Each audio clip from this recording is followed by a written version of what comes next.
Some dentist offices are preparing to reopen their services on Monday, but some are concerned about the possible spread of coronavirus hours after a patient leaves the chair.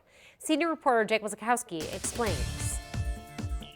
The ban on elective surgeries ends on Monday, May 4th. So Governor Pete Ricketts says dentist offices are allowed to open back up.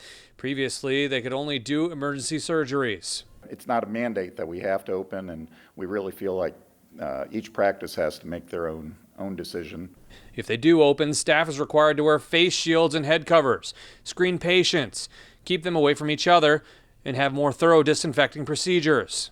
My biggest concern is just for the patients coming in that may not realize that this is just a very high risk situation for them to put themselves in. Jenny Wilkins has been a dental hygienist for 12 years and is concerned for patients and staff. She says in an office, it's difficult to control where saliva and secretions go, and they can linger in aerosol form, which could unknowingly contribute to community spread. How do we protect everybody in the office setting?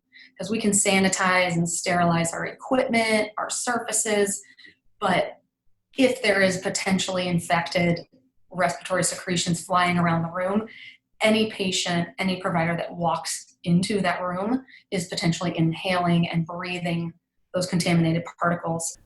Wilkins also says that some dentists have shared their protective equipment with hospitals already, and since demand is very high, it may be difficult to keep them in stock. We all essentially are going to need the same things if we're going to be exposed to these respiratory secretions and the saliva and the stuff flying around the room. So I have some concern about how we are going to get sufficient PPE soon enough.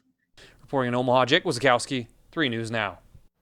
And Wilkins says people can help themselves. Brush twice a day, floss, avoid sugar to keep your teeth healthy right now.